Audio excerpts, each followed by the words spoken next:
दुश्मन, समाज, किस्मत, सब लोगों ने कोशिश करी इनको तोड़ने की, लेकिन ये नहीं टूटे। कौन है ये लोग? किस मिट्टी के बने हुए हैं? हिंदुस्तान समझता है कि जंग खत्म हो गई, लेकिन कुछ लोग हैं जो आज तक जंग लड़ते चले जा रहे हैं। I am major Gaurav Arya and I am at the Paraplegic Rehabilitation Center here in Pune.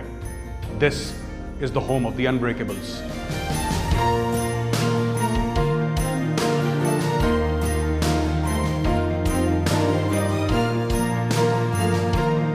The Paraplegic Rehabilitation Center is a boon for serving soldiers and those who are injured in active duty from the Army, Navy and the Air Force.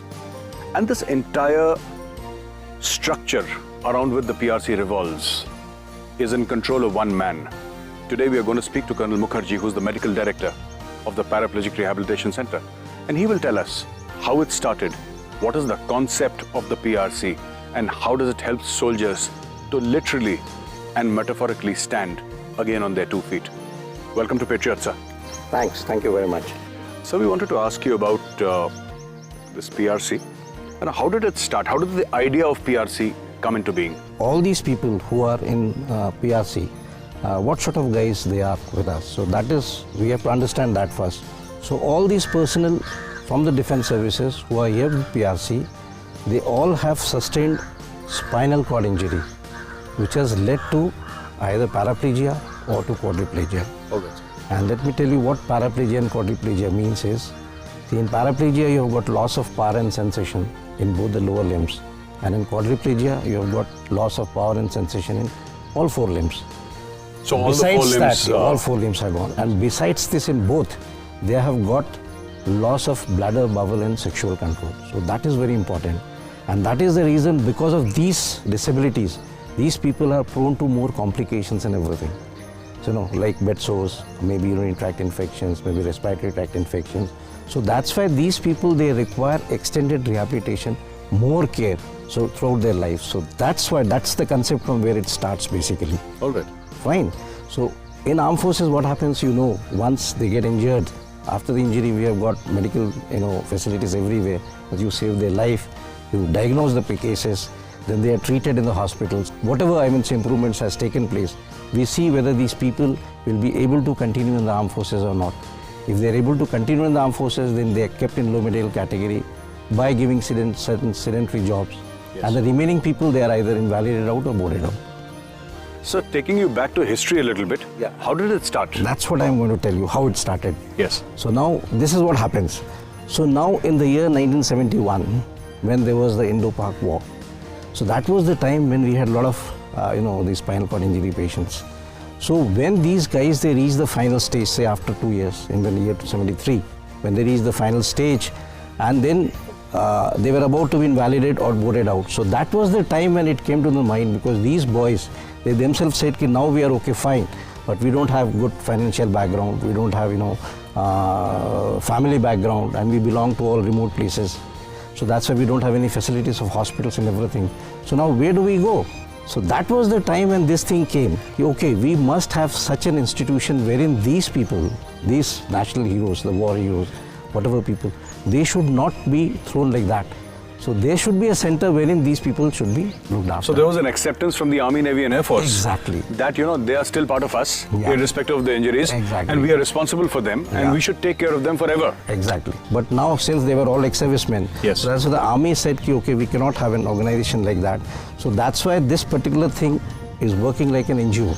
Okay. Registered NGO under the Bombay. So this is a registered NGO? Exactly. All right. And the foundation stone was laid by General Babur. The Southern Army commander at that time. In the year 1973, and it was formally inaugurated on 20th of September 1974 by Shri Fakhruddin Ali Ahmed, the then President of India. President of India. Exactly. And after which I'm told that General Babur went on to become Chief of Army Staff. Exactly. He went to Delhi, and before going to Delhi, he did this. Yeah, exactly. Excellent, sir, excellent.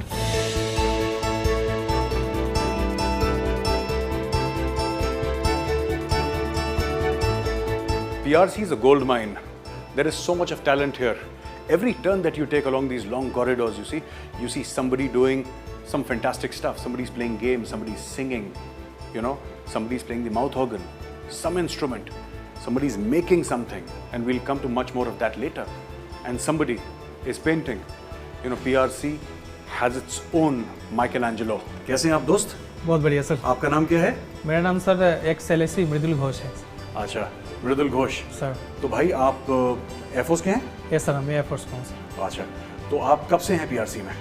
PRC में पिछले 3 साल से हूँ sir. अच्छा, आपका जो accident हुआ था कहाँ पे हुआ था? मेरा एक्सीडेंट सर सहारनपुर में हुआ था, मेरा मतलब एयरबेस के नज़दीक में हुआ था। ओके, कैसे हो गया, क्या हो गया? मैं सर छुट्टी काट के यूनिट रिटर्न हो रहा था। हाँ तो मेरा जो एयरबेस था वो मेन सिटी से बाहर 12 किलोमीटर आउटर एरिया में था। हाँ। तो मैं रात को 9 बजे ट्रेन से उतर के ऑटो लेके जा रहा था। अच्छा अच्छा। तो नेशनल हाईवे 4 था जो दिल्ली से चंडीगढ़ जाता है। हाँ। तो उस रास्ते में मेरा यूनिट पड़ता है, एयरबेस पड़ता है। तो मैं जा रहा था ऑटो लेके, तो मेरे ऑटो को एक स्पीडिंग ट्रक ने हिट कर दिया था पीछे से। तो ट्रक तो मेरा ऑटो पलटी हो गया था। उससे मेरा नेक ब्रेक हो गया, स्पाइनल कॉर्ड इंजरी हो गया, सर्वाइकल 5-6 फ्रैक्चर डिसलोकेशन।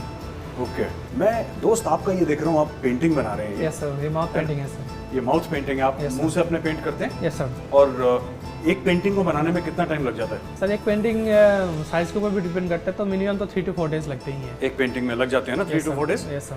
और आप कमाल की पेंटिंग करते हैं, थोड़ा सा हमें दिखाएंगे करने के? हाँ, क्यों नहीं करके सर। आइए, ये आपका ब्रश है? Yes sir. Thank you. There are so many shades here. It's white, light pink, dark pink, light red, red. It was such fantastic control over the brush. Now he's putting blood red and white. You know, आप मतलब I'm so impressed. मतलब ये तो कमाल हो गया बिल्कुल। बहुत ही अच्छा आपने बनाया, बहुत ही खूबसूरत है। और आपका बहुत बहुत धन्यवाद। Thank you sir. And you know, viewers, this is not just a painting. This is the heart of a soldier. This is the spirit of a soldier. You know, that never say die spirit.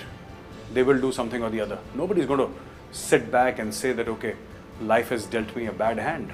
Never. That is not what soldiers do. Soldiers get up and they fight and they keep on fighting. And this is what my young friend here is doing. He's fighting. He's making this beautiful painting. Thank you very much. Thank you, sir. आपसे बात करके बहुत अच्छा लगा. Thank you, sir. Right? जय Hind. Thank sir.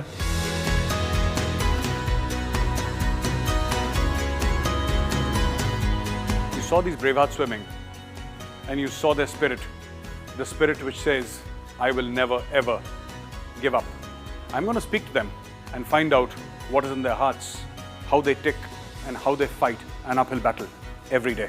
आपका नाम क्या है दोस्त? मेरा नाम एक सिपाही तपस कुमार राय, मैं यमी कोर रेजिमेंट का हूँ। आप यमी के हैं? जी। और आपकी लास्ट पोस्टिंग कहाँ पे थी? लास्ट पोस्टिंग स्टेशन और सब खिड़की। अच्छा, तो आपके साथ ये हादसा किस तरीके से हुआ, कैसे हुआ हादसा? मेरा ये एक्सीडेंट हुआ, रोड ट्रैफिक एक्सीडेंट हुआ। अच्छा। मैं जो चाइना का साथ लड़ाई होने वाला था 2010 में, कुछ ऐसे एक्टिविटी चल रहा था। अच्छा। तो हमारा वहाँ पे एक नया यूनिट खड़ा हो रहा था अरुणाचल में।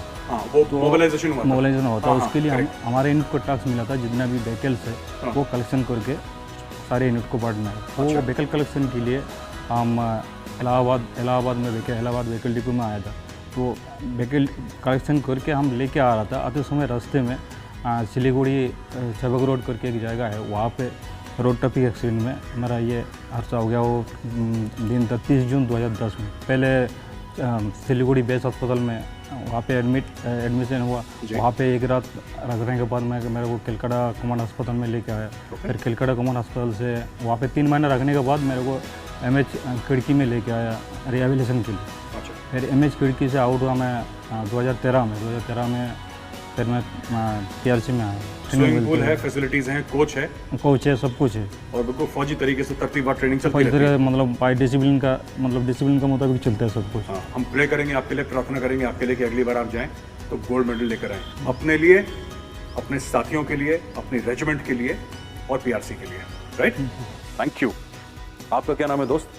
X rifleman mean Bahadur Thapa, 43 Gorkha rifle. अच्छा, आप 43 गोरखास के हैं? जी। वेरी गुड, बहुत ही अच्छा लगा मिलके आपसे। और बताइए फिर आपकी कहानी क्या है? 2006 में मैं PRC में आया। अच्छा। 2009 से मैं स्विमिंग कर रहा हूँ, स्टेट लेवल में पार्टिसिपेट कर रहा हूँ। आप स्टेट लेवल पे पार्ट ले चुके हैं स्विमिंग में? हाँ, 2009 से ले रहा है। 2009 से स्टेट लेवल में ले रहे हैं? हर साल में लेता हूँ उसमें। अच्छा। उसमें 24 गोल्ड मेडल है। अच्छा। और 30 सिल्वर मेडल है। My फिर God। नेशनल में 4 बार पार्टिसिपेट किया, 2 ब्रॉन्ज मेडल है, 1 सिल्वर मेडल है। हाँ, हर साल नेशनल में पार्टिसिपेट करते हैं। You know, such a brave soldier. He literally put his life on the line while trying to save people whom he did not even know. This is the teaching of the Indian Army, and the soldier here exemplifies. He's an example of what the Indian Army is actually. I often say it's a moral army. You know, we are not strong because we have weapons, we are strong because we are right. What bigger example than the soldier here?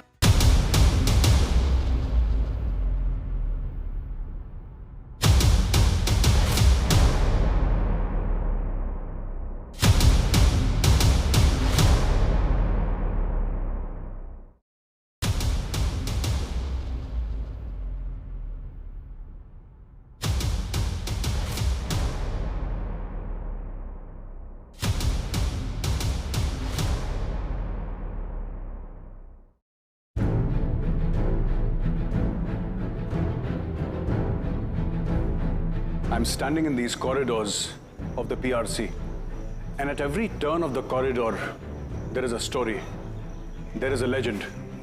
And it was my absolute honor to meet a legend, a true blue soldier in the old traditional sense. And today, I would like to introduce you to that soldier. साहब, patriot में आपका स्वागत है। साहब, आपसे मिलके पहला तो ये कहना चाहता हूँ कि आपसे मिलके बहुत खुशी हुई। Thank you.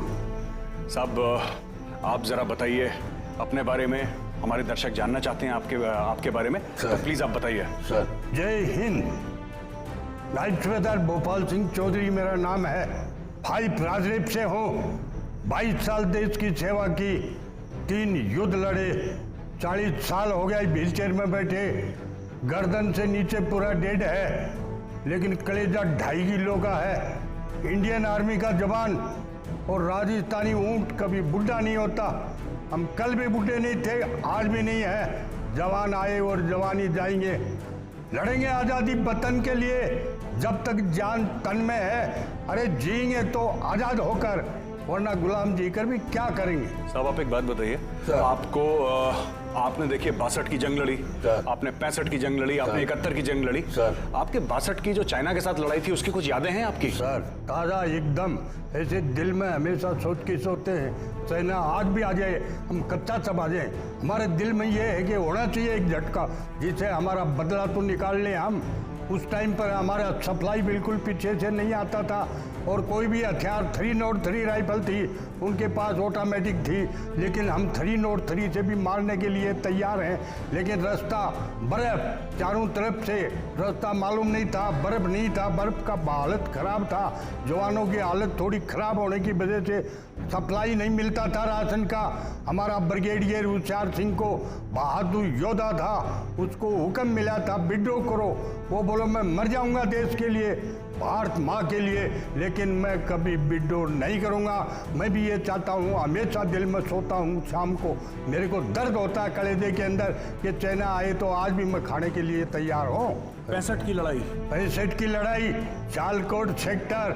अरे हमारे को अगर 7 दिन और मिल जाते, दुनिया तो बोलती है 15 दिन होना चाहिए लड़ाई का, अगर 7 दिन और मिल जाते, आज पाकिस्तान का नामो निशान नहीं होता था। हम सियालकोट पर रात को 12 बजे, रात को 5 बजे हमला करने वाले थे, लेकिन रात को 12 बजे सीज पैर हो गया, युवानों आ गया झंडा लेके, और ऊपर से हमारा कमांडेंट बोला अभी सब कैंसिल करना पड़ेगा, हम मजबूर हैं। हम क्या करें, अगर एक दिन भी और मिल जाता, आज सियालकोट हमारे अंडर होता था। अगर 7 दिन भी लड़ाई और हो जाती, वो तो मालूम नहीं किसकी मेहरबानी से कैसे उन्होंने बंद कर दिया। वो बंद किया, आज भी हमें थोड़ा दुख है कि उस दिन बंद नहीं होता तो हमेशा के लिए ये झगड़ा खत्म हो जाता। साहब, एक बात बताइए, आप 1971 का आपको क्या याद है, जो पाकिस्तान के साथ लड़ाई हुई थी, जब पाकिस्तान को खदेड़ा था हमने, उसकी क्या यादें हैं आप? जी, 71 में तो हमारी आर्मी ने जैसा कमाल किया, शायद पूरी दुनिया में आज तक किसी ने नहीं किया। हमारे योद्धाओं ने, हमारी फौज ने 1 लाख आदमी का कैद करना कोई मामूली बात नहीं है, ये बहुत बड़ा एक बहादुरी की बात है। 1 लाख आदमी कैद करना हंसी खेल नहीं होता। वो अगर चाहते, वो तो गिदड़ थे जो डर गए, वो चाहते तो 3 महीने तक लड़ाई कर सकते थे, उनके पास इतने हथियार और अम्युनिशन थे। इंडिया का जनरल JS अरोड़ा सरदार जी थे, और पाकिस्तान का जनरल AK न्याजी था। जो कि दोनों ऐसे बोलते हैं, ये मिसाल है या पक्की बात है। सन 47 से पहले जब छोटे बच्चे थे तो एक ही साथ पढ़ते थे। एक के न्याजी ने बोला, अरे अरोड़ा तो यार जब मेरे को कैदी करना था तो अरेस्ट ही करना था तो पहले क्यों नहीं बताया? बोलो जब तू न्याजी साहब बदमाशियां नहीं करता था, अभी तूने बदमाशी शुरू किया, इसलिए हमने तुम्हारे को कैद कर लिया। कैद कर लिया, अरेस्ट कर लिया। साहब एक बात बताइए, जो हमने इतने युद्धबंदी करे, 92-93 हजार लोग कहते हैं, लाख से थोड़ा सा कम, जो हमने युद्धबंदी करे, हमने उनके साथ मानवता का बर्ताव करा कि नहीं करा? करा। ऐसा बर्ताव तो कोई भी नहीं कर सकता। हमारे को ऊपर से हुक्म मिला, अपना chief of the army staff था मानिक शाह साहब ने बोला था कोई उनके साथ अनडिसिप्लिन काम नहीं करेगा, अनडिसिप्लिन बातें नहीं करेंगे, उनको प्यार दे, वो जहाँ तक वो है इंसानियत का फर्ज होता है। और हमारा हिंदुस्तान का फर्ज तो है शांति चाहते हैं हम, हर दुनिया से शांति चाहते हैं। हम शांत हैं तो दूसरों को भी हम चाहते हैं कि तुम शांत रहो। मेरे को भेजो, मैं तैयार हूँ। आप बोलेंगे ये लोग क्या करेंगे युद्ध में, अरे हम क्या नहीं करेंगे, दुश्मन का बम अपने सीने में ओटेंगे, धरती माँ के कलेजे पर नहीं गिरने देंगे। थैंक यू साहब, थैंक यू वेरी मच, और आपका बहुत बहुत धन्यवाद। आपका धन्यवाद। और बहुत अच्छा लगा आपसे बात करके, बहुत अच्छा लगा। युद्ध भूमि में दुश्मन से जब हम लड़ा करते थे, अरे तूफानों को मोड़ दिया करते थे। युद्ध भूमि में दुश्मन से जब हम लड़ा करते थे, तूफानों को मोड़ दिया करते थे। अभी जितना बॉर्डर पर मारते हैं उतना तो हम रोड पे छोड़ दिया करते थे। शाबाश साहब, बहुत अच्छा लगा आपसे मिलकर।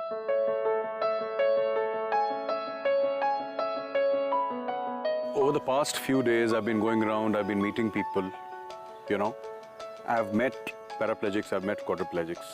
Everybody's spoken to them, sat with them, had a cup of tea with them. I'm very surprised and very happy also. I have not seen one glum face. They look forward to life each and every day. They're extremely positive. What is the secret behind that? Actually, let me tell you one thing. The biggest thing is they all are from the defense services. Okay. As such, you know, they are very strong people. Sir. They have got a very strong willpower. Definitely, it's not very easy. Yes. Because spending a whole life on a wheelchair, it's not an easy task. So that is what is the PRC is meant for. PRC, you know, tries to inculcate in them a feeling of positivity and to say that it is not their disability, but it is the ability that is going to count. Yes. So we try and pump into them Yes. this particular thing, and we want them to be independent and live near to a normal life. Fine. With full pride and dignity. They should be not thought that they are away from the mainstream. Our aim is basically to keep them with the mainstream. Absolutely. They should not feel that they are cut off. People get up in the morning and people go to work. This is the story of our lives. And I have 4 friends here who are doing exactly that. You know, 4 friends who have served this nation so proudly, and today they are off to work. It's morning time and they're getting ready. They're not just people who have held weapons before. Today, they're also keyboard warriors. आप बताइए, आपका नाम क्या है दोस्त? मेरा नाम x हवलदार मोहम्मद फैयाज आलम। अच्छा, एक्स हवलदार मोहम्मद फैयाज आलम। कौन सी रेजिमेंट के हैं आप? Course of signals. Core of signals के हैं? 23 ईयर्स सर्विस के हूँ। अच्छा, 23 सर्विस। बहुत बहुत खुशी हुई। ये आपके साथ जब हादसा हुआ है, कब हुआ ये मैं एज इंस्ट्रक्टर पोस्टेड था आगरा में। जी। तो वहाँ पे हुआ हाइट से गिरने की वजह से। अच्छा, कैसे हुआ ये? मेंटेनेंस के दौरान में बिल्डिंग कोलैप्स हो गई। बिल्डिंग कोलैप्स हो गई मेंटेनेंस के दौरान, जिसकी वजह से आपके चोट आ गई, स्पाइनल कॉर्ड में इंजरी आ गई, जिसकी वजह से आप बताइए, आपको जब चोट लगी तब से लेकर आज की बात तक इसमें इंडियन आर्मी का क्या रोल रहा आपकी मदद करने में? कितना इंडियन आर्मी ने हेल्प करी आपकी, और ये पूरा पीआरसी, आप पूरा अपना एक्सपीरियंस बताइए जरा। इंडियन आर्मी की हेल्प की वजह से तो हम अभी जिंदा हैं, अदरवाइज आदमी डिप्रेशन में, मुझे मोस्टली मैंने देखा है कि डिप्रेशन में चला जाता है। जी। यहाँ पर एक नई जिंदगी, नया उत्साह मिलता है जीने के लिए। जी। जैसे हम यूनिफॉर्म में थे और एक रूटीन था हमारा कि सुबह उठना है, पीटी में जाना है। जी। और उसके बाद फिर अदर अपना वर्क, प्रोफेशनल वर्क करना है, जो भी था, शाम में गेम होना है। सिमिलरली यहाँ पे भी हम सुबह में उठते हैं, पीटी की तरह एक चक्कर लगाते हैं, व्हीलचेयर वॉक करते हैं। बिल्कुल। उसके दोपहर में अपना पूरा काम किया, शाम में दोबारा फिर गेम खेलते हैं। जैसे फौज पहले नहीं छोड़ती थी, अभी नहीं छोड़ती फौज, बस सेम रूटीन है हमारा। लगा ना फौज का। ये कौन सी कंपनी है? ये आईटी कंपनी है, बिटवाइज। अच्छा, आप लोग आईटी कंपनी में क्या काम करते हैं? मैं एज ए बीएमएस ऑपरेटर हूँ वहाँ पे। अच्छा, all the best. Thank you sir. और मैं ये चाहता हूँ कि जिस आईटी कंपनी में आप काम करते हैं, वहाँ के यंग एम्प्लॉइज जो हैं, आपको देख के थोड़ा सा इंस्पिरेशन लें। एक सोल्जर किस तरीके से काम करता है, डिसिप्लिन में, क्वालिटी देके हर समय। बहुत अच्छा लगा आपसे बात करके। Thank you very much. Thank you very much. आपको क्या नाम है दोस्त? मेरा एक्स नायक जयराम नायर सर। एक्स नायक जयराम। जयराम नायर। जयराम, आप कौन से मैं आर्मी मेडिकल कोर में था सर। एएमसी में थे आप? अच्छा, आपके साथ क्या हादसा हुआ? मेरा यूनिट ले में था, उधर से जो छुट्टी जाते टाइम गाड़ी से एक्सीडेंट हुआ था।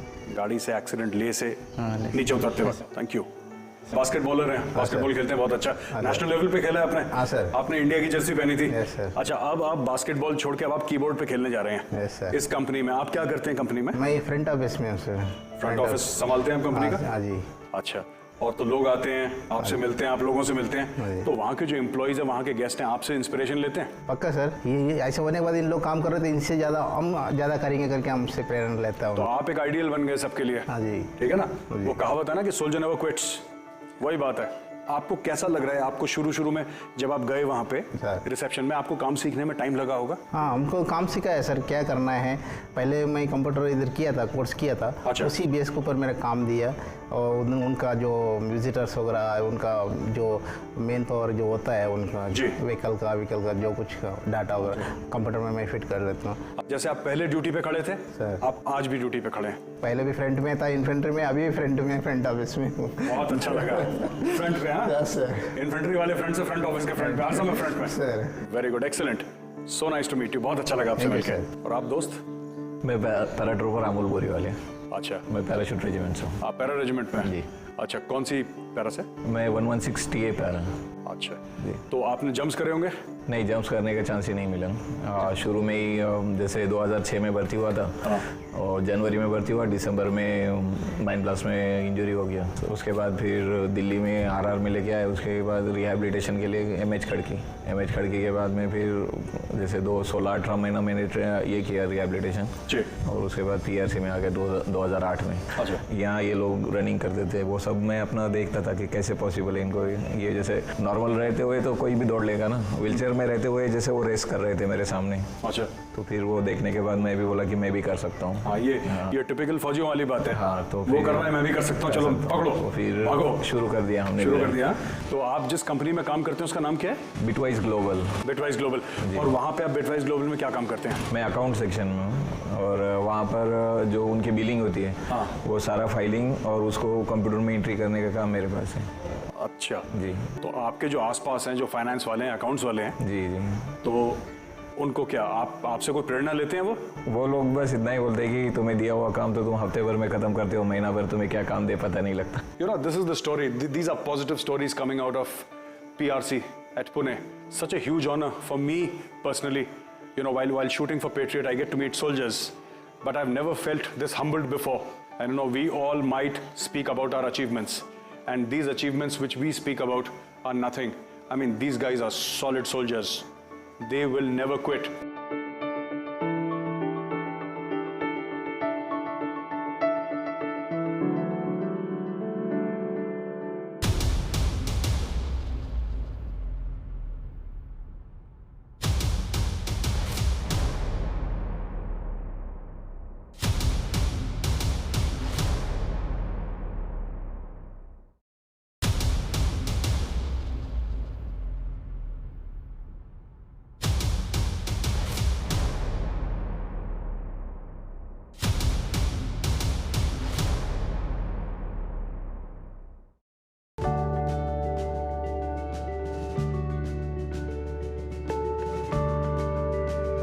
Viewers, you've seen how all the people here were so active in the sports arena.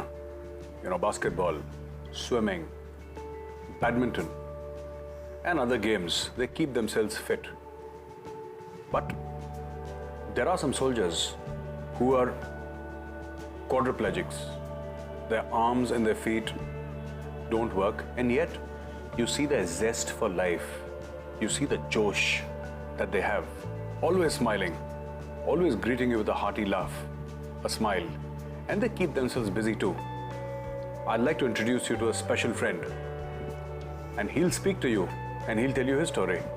दोस्त, आप अपना नाम बताइए, क्या नाम है आपका? मेरा नाम VS प्रभु है, वी संदिल प्रभु पूरा नाम है सर। मैं सिग्नल कोर का बंदा हूँ। मैं 97 में भर्ती हुआ था, 12.5 साल सर्विस किया। फर्स्ट यूनिट था, 97 में भर्ती हुआ। फर्स्ट यूनिट जो है गोवा में ट्रेनिंग किया, उसके बाद त्रिकुर ओपी सिग्नल रेजिमेंट नागालैंड में गया था। उसके बाद टूकुर अम्बाला में आया था। उसके बाद 22 वायरलेस में गया था। उसके बाद जो है मैं 21 कास्ट में आ रहा था, लीव कंपोस्टिंग में मेरा चोट लग गया था। मैं पीछे सूटकेस पड़ के बैठा था, मेरा दोस्त मेरे को छोड़ने के लिए आ रहा था। ये स्कूल वैन वाला ने हम लोग को थोड़ा सा टोकर मार दिया, तो मैं नीचे गिर गया। थोड़ा गड्ढा था, तो वो पोस्ट था ना सर, वो एडवर्टाइजमेंट पोस्ट लगाते रहते थे ना, उसमें मैं गिर गया। तो मेरा गर्दन तक उसमें लग गया था, एक भी खून नहीं निकला, सिर्फ गर्दन लग गया था, मेरा चोट लग गया। उस दिन से मैं आज तक ऐसा हो गया सर। हाथ पाँव काम करना बंद कर दिया मेरा। हाथ पाँव आपका काम नहीं कर। तो फिर क्या हुआ उसके बाद? हॉस्पिटल उसके बाद मैं हॉस्पिटल में, प्राइवेट हॉस्पिटल मदुरई मीनाक्षी अमन हॉस्पिटल में एडमिट हुआ था। तो हमारा घर वाला ने यूनिट में इन्फॉर्म किया, तो लेफ्टिनेंट कर्नल रामन साहब था, उन्होंने ले वाला था। उन्होंने बोला प्रभु को जल्दी से जल्दी आर्मी हॉस्पिटल लेके जाओ करके उन्होंने बोला। कर्नल सुशील कुमार साहब था, उन्होंने बोला नहीं प्रभु को ऑपरेशन करेंगे तो कुछ ना कुछ प्रॉब्लम हो जाएगा, और ये जिंदा रहना है तो ऑपरेशन नहीं कर सकते। ओके। तो बोला ठीक है साहब। मेरा घरवाले भी आया था, उन्होंने मना कर दिया। मैं बोला ठीक है साहब करके, तो मेरे को ऑपरेशन नहीं हुआ। अच्छा। मैं आज तक ऐसे ही हूँ, लेकिन मैं खुश हूँ साहब। अच्छा, एक बात बताइए, आपकी यूनिट से, आर्मी से किसी का फ़ोन आता है, लोगों का फ़ोन आता है व्हाट्सएप पे? सर आर्मी वाले मेरी हेल्प नहीं किया तो मैं तो अभी इधर नहीं रह सकता साहब। बहुत हेल्प किया है सर मेरे को। कंपोजिट सिग्नल रेजिमेंट वाले हैं, हर हफ्ते आते हैं साहब, शुक्रवार को आते हैं, हमसे पूछते हैं प्रभु तुमको क्या हेल्प चाहिए, क्या चाहिए करके हर हफ्ते आते हैं सब। हर हफ्ते? तो सिग्नल रेजिमेंट वाले आते हैं ये सब आपसे मिलने के लिए? मेरे से नहीं सब, पूरा सिग्नल वाला, हम लोग साथ आते हैं। सिग्नल वाला ये सब। अच्छा, वेरी गुड वेरी गुड। तो फौज नहीं भूला? नहीं साहब, मैं हर साल जाता हूँ सर कोडे पे। हाँ, कोडे में जाता हूँ, कोडे में जाके बैठता अच्छा, हूँ। कोल्ड डे जब होता है तो आपको बुलाते हैं, इनवाइट करते हैं? ये सब हम लोग को कार्ड आता है। अच्छा, हर साल कार्ड आता है, हम लोग जाते हैं, मिलते हैं, फिर हम लोग का जेसीओ के साथ बैठाया जाता है। हम लोग को फर्स्ट प्रायोरिटी दिया जाता है सब। अच्छा, सबसे पहले हम लोग का ख्याल किया जाता है। अच्छा। जेसीओ सबको पानी पिलाने से पहले हमको पानी पिलाते हैं, जो भी खिलाते हैं हम लोग को सबसे पहले खिलाते हैं। अच्छा, हम लोग को बहुत ख्याल कर रहे हैं सब। अच्छा, हर अच्छा। साल मैं जाता हूँ कोडे में, यूनिट में। सुन के ये खुशी हो रही है कि इतना टाइम हो गया, इतने साल हो गए, लेकिन अभी भी फौज नहीं भूली ना? साहब उधर जाने के बाद मेरे को और कुछ होता है, क्या होता है, वो पुराना बंदे है ना, मैं उन्होंने मेरे को पहचानते नहीं, लेकिन मैं उनको पहचानता हूँ। मैं 2-3 आदमी को देखे, यार तू रमेश है ना, तू ये है ना, तू वो है ना, पूछता हूँ ना, वो आके मेरे को बोलते हैं अरे यार तू कौन है, जब मेरे को हैरान होता है। मैं बोलता यार मैं प्रभु यार तुम्हारे साथ यूनिट में था, तुम्हारे साथ नौकरी किया, तुम्हारा ट्रेनिंग किया, तो उनको बहुत अच्छा लगता है, बहुत बुरा भी लगता है, अरे यार प्रभु तो ऐसा हो गया करके, लेकिन उनको भी दिल अच्छा लगता है, फिर मिलने के लिए आते हैं सब। ये मोबाइल फोन आपका लगा हुआ है? ये सब क्या करते हैं मोबाइल फोन पे पूरे दिन? सब मैं सुबह 5 बजे उठता हूँ सब। हाँ, 5 बजे मेरे को सीधा करते हैं, मैं रात को पोजीशन नहीं करता। एक बार 9 बजे लेटता हूँ, उसके बाद 5 बजे सीधा होता हूँ सब। उसके बाद मेरे को मोबाइल लगा के देते हैं, मैं 5 बजे सबको गुड मॉर्निंग भेजता हूँ। अच्छा, जितना भी आदमी मेरा दोस्त है सबको गुड मॉर्निंग भेजता हूँ। उसके बाद जो भी यूट्यूब पे, व्हाट्सएप पे जो भी पिक्चर डाउनलोड कर रहे हैं इसी ब्राउज़र में थोड़ा टाइम पास करता हूँ। अच्छा, उसके बाद 7 बजे आते हैं मेरे पास, 7 बजे मेरे को ब्रश करते हैं। अच्छा, ब्रश करते हैं, फिर मेरा पोजीशन करके पाउडर लगाते हैं पीछे। मैं हर 2 घंटे पाउडर लगाना पड़ता है सब। अच्छा, अच्छा, क्योंकि नहीं तो बेडसर हो जाएगा। अच्छा, मेरा दोस्त वगैरह है घर में, मेरा बहन, मेरे माँ और दोस्त वगैरह से बात करता हूँ 9 बजे तक। अच्छा, वो आप बात बता रहे थे ना, पिक्चर आपका तमिल मूवीज देखते हैं, कौन है आपका फेवरेट बता रहे थे आप? अजीत साहब। अजीत फिल्म स्टार है अजीत? मुझे पता नहीं है सर। अजीत विवेकम पिक्चर आप चाहे तो मैं अभी भेज सकता हूँ, अपना बाहुबली का रिकॉर्ड तोड़ा साहब। तो अजीत आपका फेवरेट है? Yes sir. और फिर आप गाने वाने भी सुनते हैं इसमें यूट्यूब में? नहीं साहब, सबसे ज़्यादा कपिल शर्मा का शो देखता हूँ सब। Kapil comedy show? अच्छा, खुशी होती है देख के? यस सर, अच्छा लगता है मेरे को। PRC में देख पाल जबरदस्त है सब। बहुत हिम्मत। हाँ, घर में तो 1 महीना रहना मुश्किल है सर। घर में रहना मुश्किल है, लेकिन PRC नहीं तो में 10 साल में घर भी नहीं गए सब। 10 साल में घर नहीं गए। और फिर घर वाले आते हैं मिलने कभी कभी? 2 साल में 1 बार आते हैं सब। 2 साल में 1 बार? ऐसा क्यों? मैंने मना करके रखा सब। खुद ही मना कर दिया आपने? माँ और बहन आते हैं सब, उनको मैंने मना करके रखा, हर साल मत आओ 1-2 साल में, क्योंकि साहब बुरा नहीं मानना साहब मेरी बात को। मुझे नहीं लगता, अच्छा नहीं लगता, क्योंकि माँ आने के बाद ये ना सोचें बाकी लड़के से, बाकी पेशेंट से मेरा लड़का ऐसे कंडीशन में है। हाँ, इसलिए माँ को दुखी नहीं करना चाहता मैं।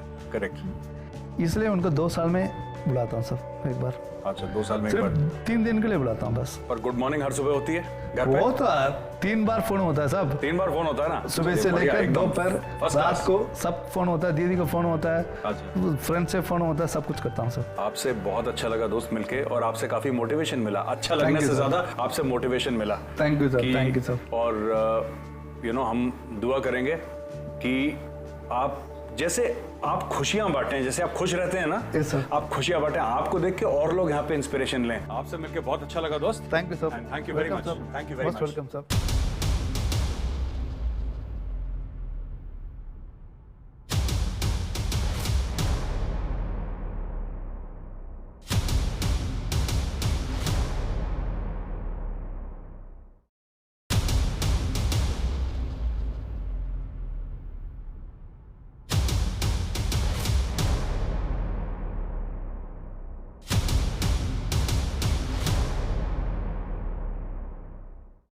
A legend who was injured in the 1971 war, and since then, so many years, he's been fighting it out.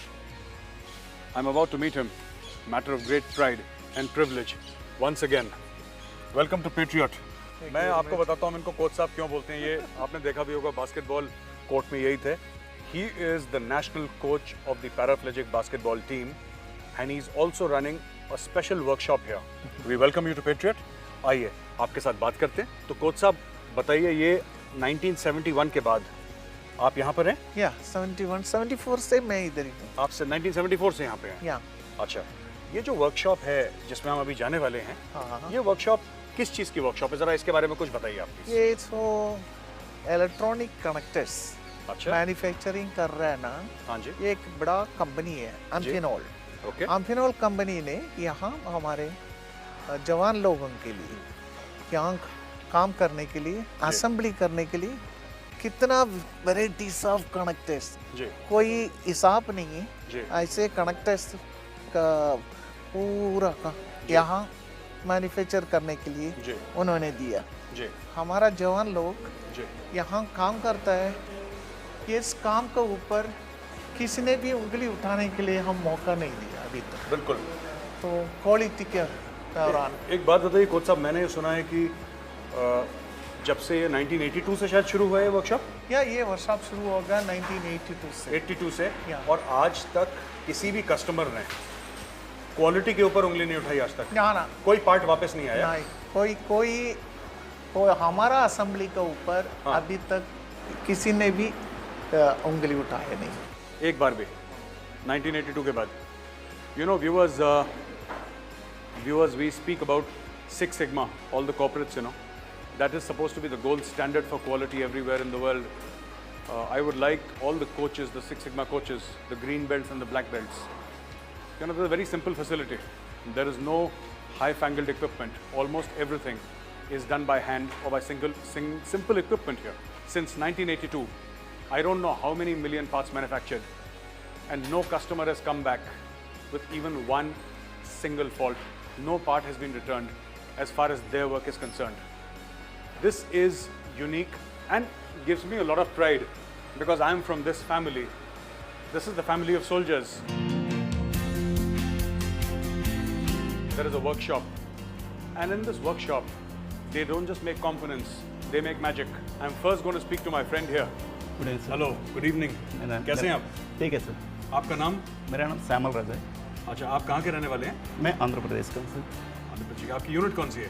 मैं एमईजी का हूँ, मद्रास इंजीनियरिंग का। Madras engineering group. Sir, 11 engineer regiment में सर्विस कर रहा था। अच्छा, तो आपका ये इंजरी कैसे हुआ ये? सर ये इंजरी जो 1991 में हमारा जो रिपब्लिक डे परेड होता है दिल्ली में, करेक्ट, जो हम लोग आर्म वर्क होता है, जो हम लोग को काम करना पड़ता है वहाँ पे, आयरन गार्ड्स का हम लोग क्लैंप वगैरह लगे गेट बना रहा था। वो खड़े करते समय क्या होता है, स्लिप होकर ऊपर गिर गया। अच्छा अच्छा। तब से मेरा स्पाइनल कार्ड इंजरी हुआ था। फिर दिल्ली में 9 दिन बेस हॉस्पिटल में एडमिट किया था। ठीक है। वहाँ से जो पुणे यहाँ पे है जो मिलिट्री हॉस्पिटल में, ओके, स्पाइनल कार्ड इंजरी है सेंटर है। अच्छा। वहाँ पे हम लोगों को ट्रीटमेंट के लिए यहाँ पे भेजा। आने के बाद जो लाइफ कैसा जीना करके हमारा जो सीनियर्स है उन लोगों ने उसको एंजॉय कर रहा था, वो लाइफ को भी, जो व्हील चेयर लाइफ को भी। फिर हम लोगों ने उनको देख के, जैसा फेरेरा सर वगैरह इन लोगों ने बहुत मतलब ये अच्छा लाइफ जी रहा था। इन्हें देख के हम लोग भी गेम वगैरह खेलना, गेम में पार्टिसिपेट करना वगैरह ये किए। एक बात बताइए, मैंने भी आपसे हाथ मिलाया, ये आपके शोल्डर वगैरह, आप गेम कौन सा खेलते हैं? सर गेम बास्केटबॉल वगैरह खेलते हैं, जो टीम गेम है। जो इंडिविजुअल गेम होता है, जो डिस्कस थ्रो, एथलेटिक्स वगैरह ये खेलते हैं। आप डिस्कस थ्रो करते हैं? Yes sir. हम आपके साथ आपके स्पोर्ट्स के बारे में बाद में बात करेंगे। ये क्या है, ये क्या बना रहे हैं यहाँ पे? What is this? सर ये वर्कशॉप है हमारा, जो हम फिजिकली वो कैसे गेम वगैरह खेलते हैं, मेंटली हम लोगों ने अपसेट होता है, इसके लिए वर्कशॉप यहाँ पे रख के सभी व्हीलचेयर वाले एक जगह पे रख के हम लोगों को काम वगैरह करवाते हैं, क्योंकि मेंटल हम लोगों ने एक फोकस करने का। ये रेलवे सिग्नल्स वगैरह इस्तेमाल में आता है, ये पैनल में वगैरह इस्तेमाल करते हैं। अच्छा, ये हम लोगों ने, मैं एक्चुअली इसका गेट पिन वगैरह कर रहे हैं सर। इस तरीके से हम लोगों ने एक गेट पिन वगैरह लगे। अच्छा, ये आपने गेट पिन बनाई है, ठीक है। अब आप हमें बताइए, ये आपके स्पोर्ट्स का आपको यहाँ पे, पहले जब आप एमईजी में थे, यस सर, एमईजी में भी स्पोर्ट्स खेलते थे? सर स्पोर्ट्स कभी खेलता नहीं था, देखते बहुत एंजॉय करता था, लेकिन अभी यहाँ पे आने के बाद हम लोगों ने जो हमारे सीनियर्स को देख हम लोगों को बहुत इंटरेस्टेड आ गए, हम भी खेलना है। फिर खेलते खेलते मैं नेशनल लेवल पे 100 से ज़्यादा मेडल लिया हूँ। आपने 100 से ज़्यादा मेडल्स लिए हैं? सर, यस, एथलेटिक्स में लिया हूँ। आपसे श्यामल जी, आपसे बात करके बहुत अच्छा लगा। Thank you sir. और लग रहा है वो डिस्कस थ्रो वाले का हाथ है। क्या बना रहे हैं आप? ये सर, ये 164 ऑडियो कनेक्टर है। 164 ऑडियो कनेक्टर? हाँ जी, हाँ जी। आपका नाम क्या है दोस्त? मेरा नाम sir ex rifleman Naina Singh Thapa, 15 GR। Ex rifleman Naina Singh Thapa? जी सर। 15 गोरखा राइफल्स? जी सर, जी सर। अच्छा, और ये पार्ट किसके लिए बना रहे हैं आप? ये सर, ये यूएसए में जाता है, नासा के लिए। ये नासा के लिए बना रहे हो? हाँ जी। सैटेलाइट में जाता है? हाँ जी, हाँ जी। और this rifleman from Gorkha Rifles, 15 Gorkha Rifles, is making these parts, these connectors, which will be used in a NASA space satellite. Now obviously these are small parts, and obviously there are millions of parts in a satellite. It will give all Indians a special feeling of pride that some part of a NASA satellite, a very small part of a NASA satellite, is made by a soldier of the Indian Army. आपसे बात करके दोस्त बहुत अच्छा लगा, और बहुत अच्छा दिल में लग रहा है, बड़ी पॉजिटिव सी फीलिंग आ रही है। बड़ा अच्छा लग रहा है दिल में कि आप इतना हाई क्वालिटी का काम हमारे देश के लिए करते हैं, जिस पे इंडियन आर्मी का ठप्पा लगा हुआ है। क्वालिटी, टॉप क्लास क्वालिटी, है ना? Thank you very much. जय Hind.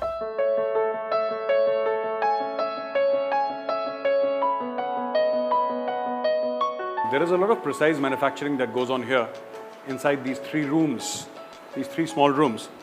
And this is a radio frequency high voltage FEM connector. Now, this is currently not in production, but very often it is, and they hope to start producing it again. Interestingly, these people who were earlier serving in either the infantry or the artillery or engineering, arms and services of the Indian Army, the engineers, they're making this part, and this part, viewers, is used by ISRO. So whenever India sends up a satellite, there are thousands upon thousands of parts which are used in a satellite. But the next time ISRO sends up a rocket, don't forget, there is a soldier here who made this small part and who made that satellite possible. जीने के लिए सोचा ही नहीं, दर्द संभालने होंगे। आप बहुत अच्छा गाते हैं। Thank you sir. मैंने आपको डिस्टर्ब तो नहीं करा? नहीं, बिल्कुल नहीं सर। आपका नाम क्या है? मेरा नाम है फुलबुल रेंडॉल, सिपाही फुलबुल रेंडॉल। आप कौन सी यूनिट से हैं? मैं 5 Vikas SFF। 5 Vikas special frontier force, तगड़ी वाली फौज। हाँ जी सर। Paratrooper, special forces. Special forces. अच्छा। तो आप बताइए, आप स्पेशल फ्रंटियर फोर्स के साथ थे, 5 विकास के साथ, तो कहाँ आपकी पोस्टिंग रही, क्या देखा आपने? नॉर्मली तो JNK में रहा ज़्यादातर। अच्छा, ऑपरेशन करे JNK में? हाँ जी, मैं मैघदूत में था, सियाचिन में। सियाचिन में भी थे आप? ऑप रक्षक ऑप मेघदूत? हाँ, अच्छा, मैघदूत में था। मेघदूत में? ग्लेशियर में। अच्छा, ग्लेशियर की कुछ यादें? ग्लेशियर जब हम बहुत माइनस टेम्परेचर पर याद ही है, और बेस कैम्प में हम जब हमारे यूनिटें थे तो वहाँ इतना टेम्परेचर हाई, मतलब माइनस रहता है कि वहाँ तो खेलना बड़ा मुश्किल होता है। तो खेलना, वहाँ पे चलना बड़ा मुश्किल होता है।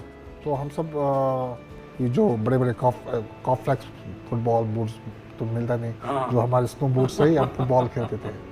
फुटबॉल खेल रहे थे सचिन पे? बेस कैम्प में। बेस कैम्प पे तो वहाँ कभी ब्रिगेड कमांडर से रिपोर्ट आएगा, अरे ये लोग कैसे खेल रहे हो, बीमार पड़ेगा ये है। तो ब्रिगेड कमांडर साहब ने बोल दिया? हाँ, ऐसा ही। तो हमारे से CO साहब ने बोला, जब तक ये खेलेगा नहीं तब बीमार पड़ेगा, तो खेलते रहते कि रहन सहन ऐसा ही है।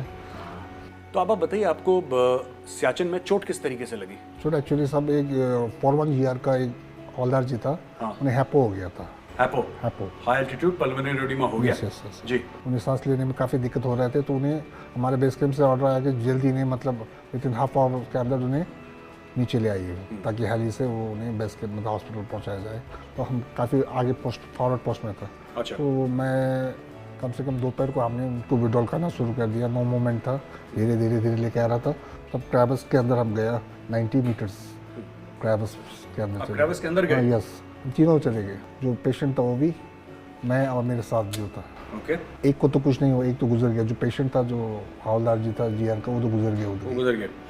और मैं 1.5 आवर्स बाद में मुझे रेस्क्यू करके निकाला मेरे दोस्त लोग ने, 5 विकास के लड़के लोग ने, मेरे यूनिट के लड़के लोग। मैं चाहता हूँ कि एक हमारे दर्शकों के लिए ये गाना सुना। मेरा बड़ा फेवरेट गाना है ये मासूम फिल्म का गाना है, गुलजार साहब का लिखा हुआ ना। बहुत ही शानदार गाना है। आप जरा एक बार गाइए ना हमारे लिए। तुझसे नाराज नहीं जिंदगी, हैरान हूँ मैं, ओ हैरान हूँ मैं,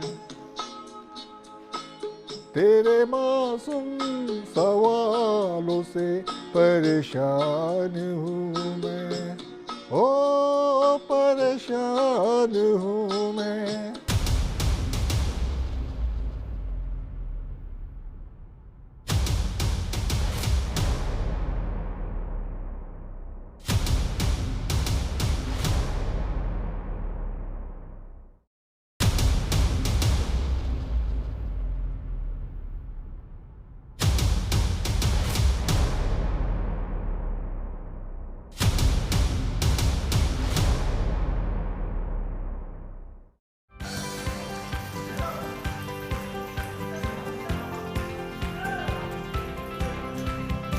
I'm at the basketball courts of the Paraplegic Rehabilitation Center here in Pune. And I've been seeing this practice going on for the past half an hour or 45 minutes. Amazing energy. I mean, the way both the teams are at it. There is no quarter given. There is none asked for.